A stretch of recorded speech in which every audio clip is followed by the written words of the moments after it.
There are moments in life when you look around and see everyone else running faster, flying higher, succeeding more. And then there's you, still standing in the same old shoes, on the path you chose, not knowing whether it's the right one or not. Luka's journey as he learns to believe in himself. Luka once felt that way. He was a 20-year-old boy living in a small seaside village called Athena, where the waves struck the cliffs like the heartbeat of time. Every morning he helped his father in their old wooden workshop. The smell of pine resin and the hum of saws were the sounds of his childhood. He loved shaping rough wood into pieces of life, small boats, fish, seagulls. But while Luka was content with his simple life, the world outside didn't see it that way. His friends left the village one by one to study, to build businesses, to post their shining city photos online. And Luka, still in his little workshop, calloused hands, holding dreams that seemed anything but grand. One night, he read a post from an old friend. Success means stepping out of your comfort zone. Luka sat silently for hours. A question echoed in his mind. Am I living too small or just afraid? He looked at his hands, rough, scarred fingers. For the first time, Luka felt ashamed of himself. That year's autumn festival was livelier than ever.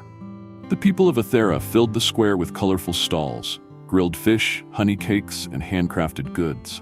Luka brought along a few of his own creations, small boats, carved seagulls, picture frames, and placed them in a quiet corner of the market. As he watched people passing by, he heard a familiar voice. "Luka, is that you?" He turned around. It was Aaron, his former classmate, once the top student, now a university student in the capital. Aaron glanced around the stall and raised an eyebrow. "Still working with wood, huh? Not bad, but don't you ever think about doing something bigger?" Luka forced a smile. "I don't really know where to start. You should move to the city. Staying here is wasting your potential." The words were soft, almost casual, yet to Luka they cut deep. When Aaron left, Luka stared at his handmade crafts. Suddenly, they felt painfully ordinary. He sold very little that day.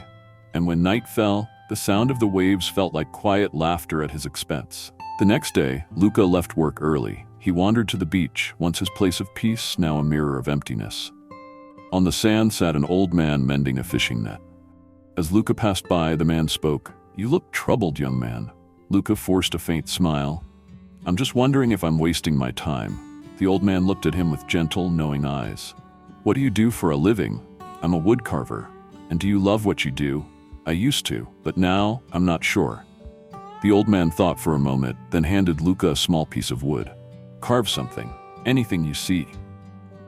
Luka took the knife and began carving by instinct. Within minutes, the shape of a small seagull appeared. The old man smiled. "What do you see?" "A little bird." "I see freedom, and I think you just carved yourself." He placed a hand on Luka's shoulder and said softly, "Don't let others define your worth. A piece of wood can't compare itself to steel, yet it becomes the roof of a home. You don't have to be like anyone else, Luka."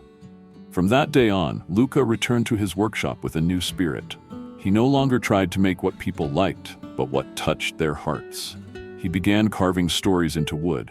An old man pulling nets in a storm, a child cradling a small bird, a mother mending a torn sail.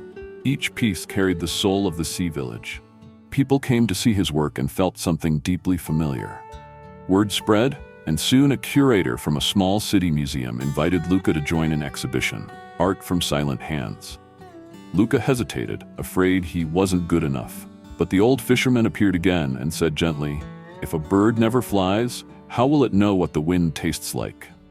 On the day of the exhibition, Luka walked into a bright hall. Amid the dazzling works of city artists, his wooden figures looked plain and humble. But when the ceremony began, a little girl stopped before his piece, the father mending the sail.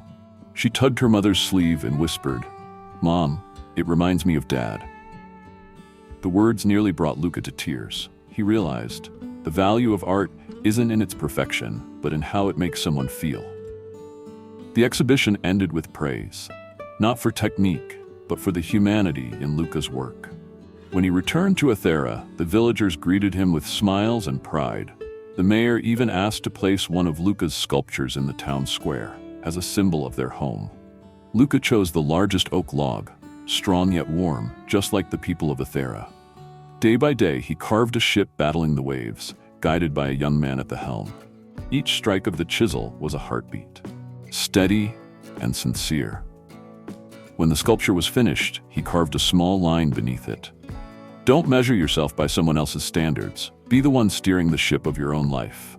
On the day of the unveiling, the villagers gathered around the square. Applause rose, mingling with the sound of the sea. Luka bowed, not from modesty, but from gratitude. He knew he had traveled far, only to return and be himself once again. That evening, Luka sat by the sea once more. The sunset blazed red, spilling golden light across the water. He whispered quietly, "Thank you for teaching me to believe in myself." A gentle breeze brushed past, carrying what felt like the fisherman's familiar laughter. Luka closed his eyes, letting the wind play through his hair. He understood. In life, everyone will have moments of feeling small. But what matters most is never letting the gaze of others dim the light within. From that day on, they say that when the waves crash hard against Athena's cliffs, the echo sounds like a message carried by the wind. Be yourself, even when the whole world says otherwise. Don't measure your worth by the standards of others. Your true value lies not in recognition, but in the courage to live authentically as yourself.